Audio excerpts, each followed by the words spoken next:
Welcome to LC Screen Talk. My name is Larry, and this is my review of The Shallows.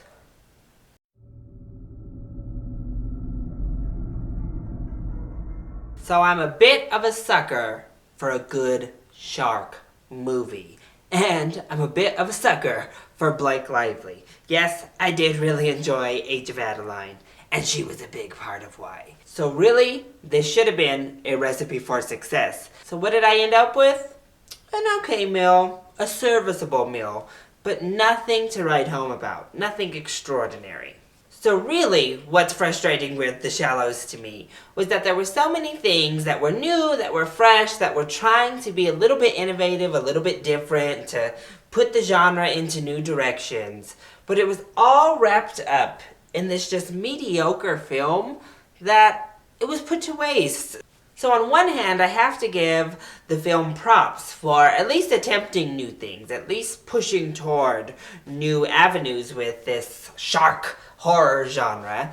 But then you see everything else and the final product is just so meh that it leaves you frustrated because you see what this film could have been and really was striving to be, but just didn't know how to become.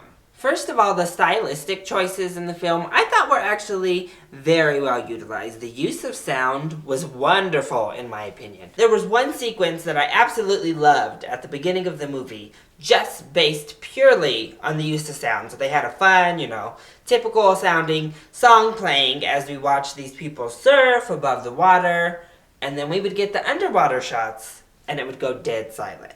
Or it would have a more ambient sound. And I just thought that was so fantastic. We've seen it done similarly, or we've seen it as legitimate perspective of the shark before, where you can kind of hear the music coming in. This, completely void of sound, or just water sounds. And I thought it was so much more effective, the back and forth and back and forth. It helped to really build that anticipation and really get you into the mood of the film.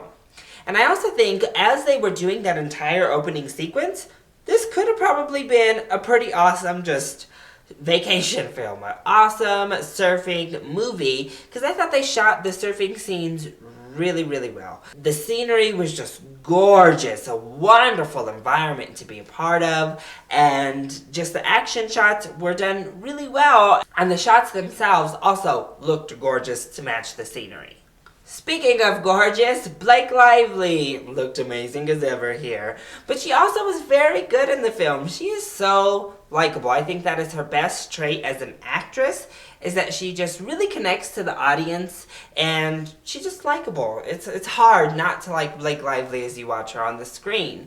And I think she does a great job selling all of the emotion she's asked to sell here. And I think this might be one of the better acting performances I've seen from Blake. And for better or worse, the movie knows that Blake Lively is super hot. And they do exploit her hotness with the, very gratuitous bikini shots, the butt shots of her on the surfboard. I mean, they sell hardcore. Hey, look at our sexy female lead on the surfboard. Let her distract you from all of the beautiful scenery, because she can upstage it. But really, the story does do a good job of building up tension, they build up suspense, and they do bring thrills. However, I had to wade through so many of the things to get to those thrills, to be able to enjoy them, that I was as tired as Blake Lively was in this film by the time we got to the good stuff. So first of all, this shark looks good for the most part. There are a couple really CGI-y moments with the shark, but it looks good overall. However, the logistics of how everything goes down here just made no sense to me. Now, I'm no shark expert, but I, like many of you, have watched my fair share of Shark Weeks on Discovery Channel, and I do a lot of research on random animals. I just have a huge passion for animals, so I kind of look into different animals. Now, I may be wrong, so you can correct me in the comments if what I'm saying is not correct, but I don't believe that the way the shark is depicted here is how sharks hunt and behave at all. So something that really sets this film apart from most other shark movies is that there's actually a cause for what brings the shark around. So they're not just dropped into the middle of the ocean, or it's not an unexplained thing, or they're not in an aquarium like Deep Blue Sea.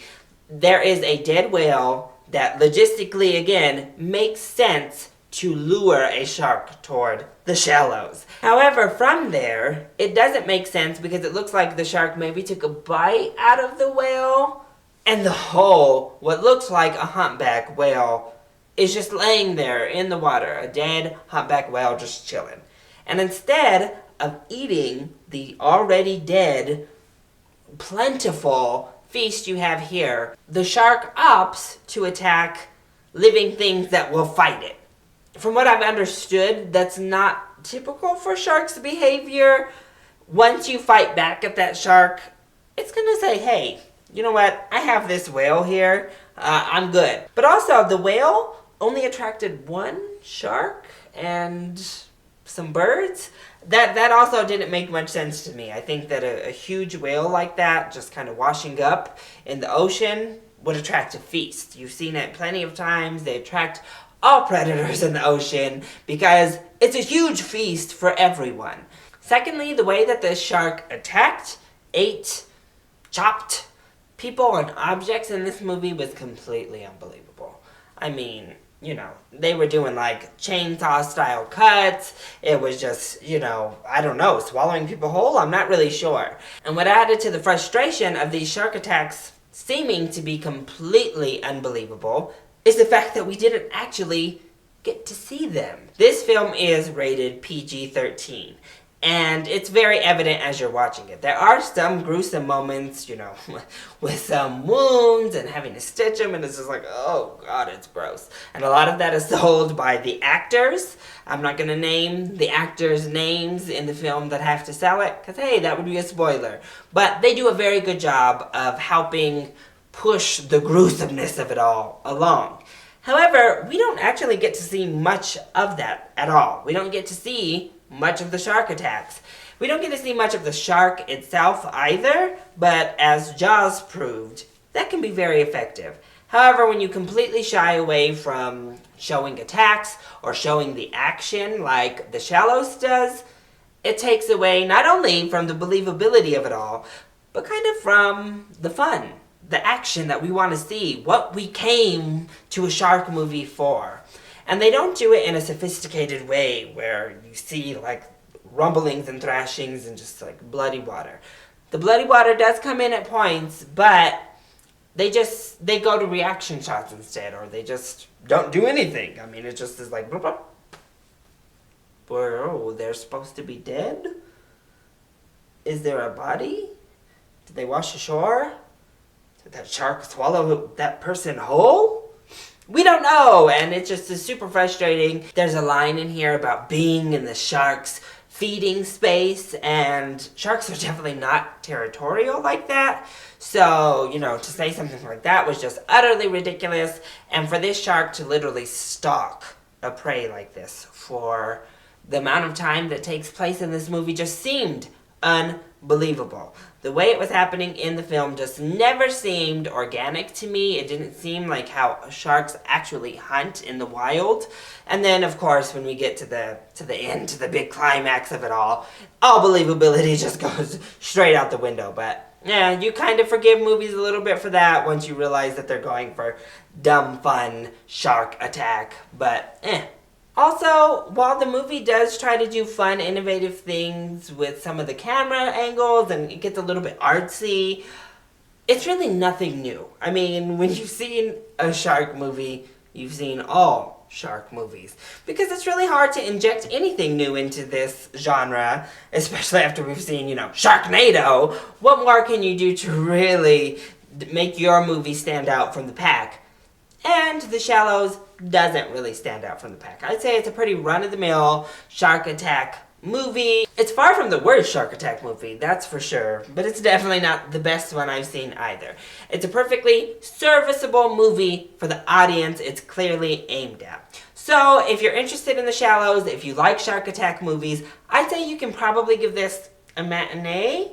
Otherwise, if you're just a horror fan or you want to see a shark movie, definitely wait for this to come on Redbox. It's a good, solid rental, but not really much more in terms of quality. So, that has been my review of The Shallows. I hope you enjoyed it. If you did, go ahead, click like down below, and subscribe to the channel so you are always up to date on our latest videos.